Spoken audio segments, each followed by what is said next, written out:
Hi, Dr. Ariane from the Movement Paradigm. Do you suffer from chronic pain? So let's say pain that you've had for greater than 3 months, and you're not sure how you can support it nutritionally. Well, there is so much high quality evidence to support how diet therapy can really make a profound difference in chronic pain.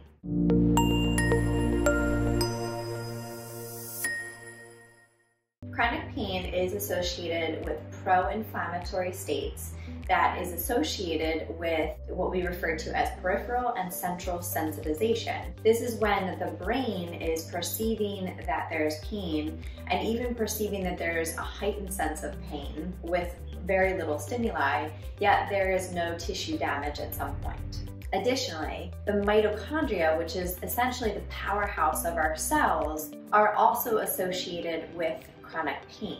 So essentially, the damage to the mitochondria can be driven by how we eat. So if we are consuming pro-inflammatory foods, such as the standard American diet, the Western diet, which is very rich in sugary foods, caffeine, alcohol, processed meats, enriched grains, all of this can contribute to an inflammatory state, pro-inflammatory state, as well as this damage to the mitochondria.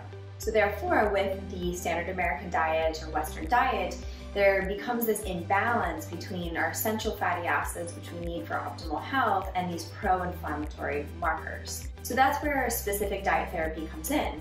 So the first thing we want to begin to do is, of course, address the inflammatory markers.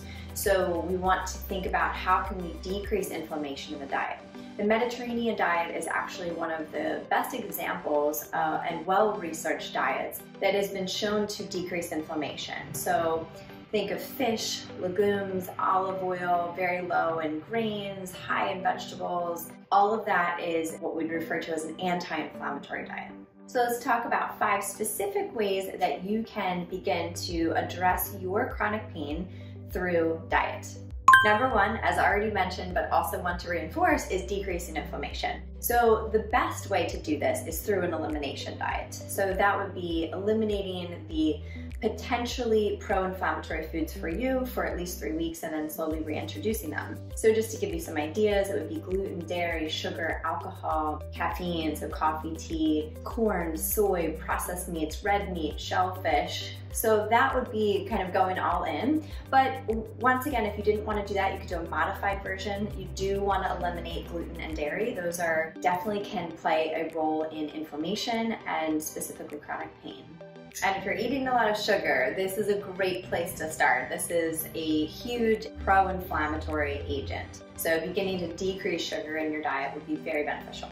Number 2 is calorie reduction and/or intermittent fasting. So when we are consuming less calories than required by our basal metabolic rate, then we can not only increase our brain's ability to generate new neurons by decreasing free radicals, but we can also increase ATP, our energy source of the cells, and we can increase our number of mitochondria. So of course, this all could play a huge role in inflammation and pain. Intermittent fasting can help turn on genes that helps cells survive by reducing inflammation. There are lots of different ways to dial in forms of intermittent fasting in your life, whether you fast from, let's say, 7 o'clock at night until 7 o'clock in the morning. That would be a 12-hour fast. Then you could slowly start to increase that to perhaps maybe 16 hours. You could do 2 days a week of fasting where you have calorie restricted days of eating. So there's many different variations of that. We can get into that in another topic.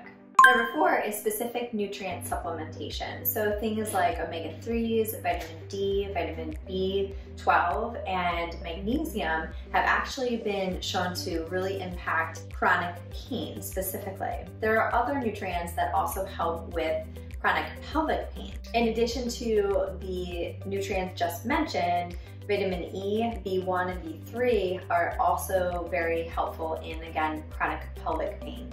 Number 5 is your gut, so gut health.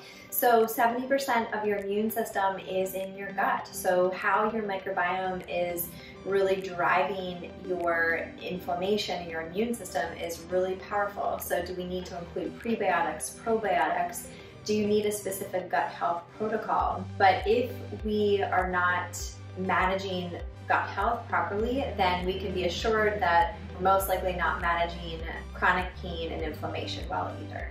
So these are just a few of the ways that we can use diet to really influence pain, especially chronic pain is what we're referring to today. When we have that central sensitization of the nervous system, so our brain is still perceiving that there's pain, yet there might not be tissue damage after a period of time. So our nervous system is heightened. And when we begin to look at chronic pain, it is associated with pro-inflammatory markers. So how we can use diet is to really decrease inflammation, optimize our micronutrient, antioxidant, phytonutrient profile to really begin to bring our body back into a state of balance and healing. As always, thank you so much for joining. If this was helpful, please give it a like and a comment, share it with your friends and family, and make sure to subscribe to our YouTube channel, The Movement Paradigm, for weekly tips on mindset, nutrition, and movement. Until next time.